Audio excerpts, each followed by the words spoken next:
Politics ని మీరు ఎట్లా కచరా కేల్ కథం దుకాన్ బంద్, పరుగు ఆపడం అనేది ఒక కళ. కేసీఆర్ గారు 14 ఏళ్ళు కష్టపడ్డాడు, ముఖ్యమంత్రి అయిండు, దేశవ్యాప్తంగా ప్రపంచవ్యాప్తంగా కేసీఆర్ అనే ఒక బ్రాండ్ ఉంది. దాన్ని అంతటితో నిలబెట్టుకుంటే ఆయన ఇజ్జత్ ఆయనకు ఉంటది. ఇప్పటికే ఈ నలుగురు కలిసి ఆయన మానసికంగా ఏం చేయలేడా? ప్రాబ్లం ఏంటంటే ఈ బైపోలార్ డైవర్జెన్స్ అనేది దిలీప్ సార్ అడగండి ఒకసారి. Bipolar disorders. ఇంకోటి పాలిటిక్స్ లో కూడా నిన్న నాగేశ్వర్ గారు చెప్తున్నప్పుడు బైపోలార్ డైవర్జెన్స్ అన్నారు. బైపోలార్ డైవర్జెన్స్ అండ్ కన్వర్జెన్స్ అది పాలిటిక్స్. దిలీప్ గారు మీకు ఇచ్చిన ఇంటర్వ్యూలో అపరిచితుడు 1-2 బుక్ రిలీజ్ అప్పుడు వరంగల్ కి చెందిన డాక్టర్ ఒక ఆయన లండన్ లో ఫేమస్ సైక్రియాటిస్ట్ కేసీఆర్ గారితో ఒక 2 hours ఢిల్లీలో మాట్లాడినప్పుడు కేసీఆర్ గారికి కొన్ని మానసిక జబ్బులు ఉన్నాయని చెప్పి మీ ఇంటర్వ్యూలోనే చెప్పాడు. మానసికంగా ఈ దేశంలో పుట్టిన ప్రతి మనిషికి ప్రపంచంలో 190 మందికి మానసిక రుగ్మతలు ఉంటాయి. దానికి ట్రీట్మెంట్ తీసుకోకపోతే ప్రాబ్లం వస్తుంది. హిట్లర్ అనేటోడు కూడా సెకండ్ వరల్డ్ వార్ బాంబు వేసిండు కదా, హిరోషిమా బాంబు వేసినప్పుడు, అది కూడా ఆయనకు కూడా బైపోలార్ డిజార్డర్ అట.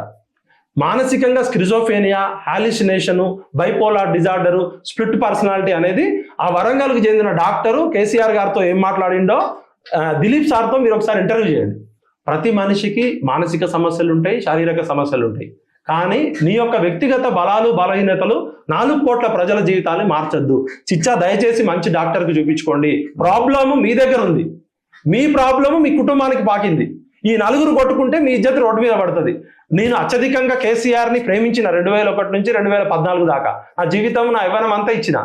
10 ఏళ్ళు కేసీఆర్కి వ్యతిరేకంగా కొట్లాడినా. ప్రేమ ఉంటేనే కోపం ఉంటుంది. ఇప్పుడు నేను కేసీఆర్ తిట్టినట్టు రేవంత్ రెడ్డిని తిట్టలేను, ఎందుకంటే నాకు కేసీఆర్ చిచ్చా అంటే ప్రేమ, కలిసి పనిచేసినాం.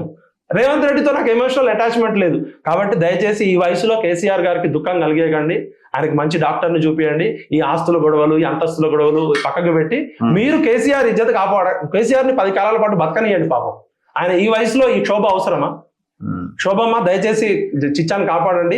ఈ పొరగాళ్ళకి ఏం బుద్ధి లేదు, డబ్బులు వీళ్ళు ఏం సాధించిన వాళ్ళు కాదు, ఏం లేదు. వీళ్ళు కేసీఆర్ సంపాదించిన దాన్ని తినడానికి వచ్చిన వాళ్ళు. సంతోష్ అయినా హరీష్ కి కష్టంలో ఉంది. హరీష్ వయసు చూడండి, నాకు 47 ఏళ్ళు. హరీష్ తిప్పి కొడితే 55 ఉంటాడో 50. ఆయన వయసుకు మించిన వృద్ధుడైండు. ఈ టెన్షన్లన్నీ మామతో తిట్లు తినాలా, మామ మూడుకు తగ్గట్టు నడుచుకోవాలా. అక్కడ ఎక్కువ తిట్లు తినేది ఎవరంటే హరీష్, సంతోష్.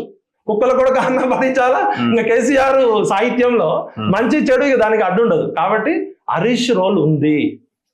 ఏదన్నా కొద్ద గొప్ప కష్టపడ్డాడు మా అందరితో పాటు. మేము జైల్లోకి పోయినప్పుడు మాకు సపోర్ట్ చేసిండు, కష్టపడ్డాడు. కవిత, కేటీఆర్ లబ్ధిదారుల కుటుంబం, వాళ్ళు బెనిఫిషియర్స్ మాత్రమే.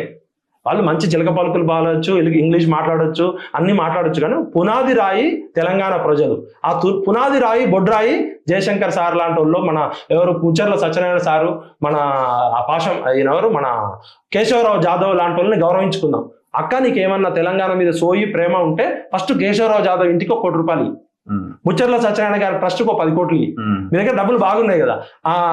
ఆమె ఎవరు చనిపోయారు కదా, శ్రీకాంతాచారి, పోలీస్ కిష్టయ్య, ఇట్లా చాలా మంది దిక్కులేని చావులు చచ్చారు కదా. నువ్వు తెలంగాణ గురించి మాట్లాడే అర్హత మీకు బీఆర్ఎస్ పార్టీ వాళ్ళకి ఒక్కడికి కూడా లేదు.